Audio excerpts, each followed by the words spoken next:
Tensions in the South China Sea are escalating again, 立即离开，立即离开。 with the Philippines taking a more confrontational stance against China, bolstered by new legislation. The Philippine Maritime Zones Act and the Philippines Archipelagic Sea Lanes Act. Months after these controversial maritime laws were introduced by the Philippine president, what impact have they had? What challenges still lie beneath the waves? Let's begin with the Maritime Zones Act and why China considers it problematic. One of the main points of contention is the inclusion of Huangyan Dao and most of the Nansha Qingdao within Philippine maritime zones, which China views as an infringement on its territorial sovereignty and maritime rights. Beijing says its sovereignty over the Nanhai Zhudao, meaning the South China Sea islands, has been established in the long course of history. Manila has only begun asserting claims to certain features much later. Since the 1970s, the Philippines has illegally claimed some islands and reefs of China's Nansha Qingdao. Since 1997, Manila has begun to illegally claim sovereignty over Huangyan Dao. China continuously protested these claims. Additionally, the reference to a 2016 arbitral ruling concerning the South China Sea, which was rejected by China, has raised further concerns. China neither accepts nor recognizes the illegal arbitral ruling. But despite being aware of this, the Philippine legislature insisted on incorporating the provisions, showing little regard for the overall state of bilateral ties. Shortly after the law was passed, China reaffirmed its sovereignty with swift actions, including marking territorial sea baselines for Huangyan Dao and updating the Sansha city map. But Manila's provocations didn't stop there. After the enactment of the Maritime Zones Act, the Philippines continued its provocations in the South China Sea, especially in the waters near Huangyan Dao, in the first half of this year. Less than a month after the laws were passed, over 10 Philippine vessels intruded into the territorial waters near Huangyan Dao, with a Philippine government vessel deliberately ramming into a China Coast Guard vessel.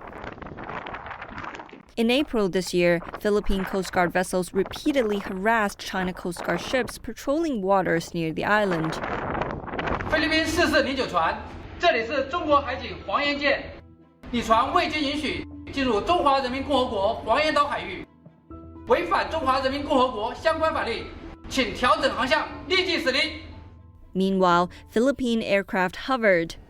菲律宾飞机，我是中国海军五两舰，你已侵犯中国领空，立即离开，立即离开。 And Philippine frigates came dangerously close. Multiple governmental statements cited the Maritime Zones Act as support.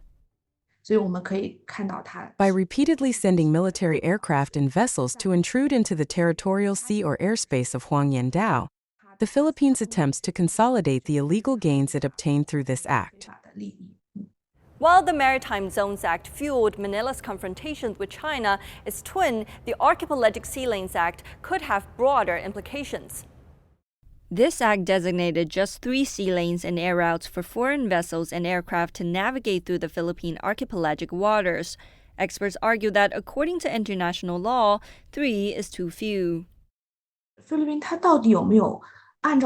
According to United Nations Convention on the Law of the Sea, the Philippines should designate all sea lanes used for international navigation within its archipelagic waters as archipelagic sea lanes. Based on statistics and past practices, there should be at least 5 to 8 such lanes, but not all have been designated. For the 3 designations to take effect, they still need approval from the IMO, the International Maritime Organization.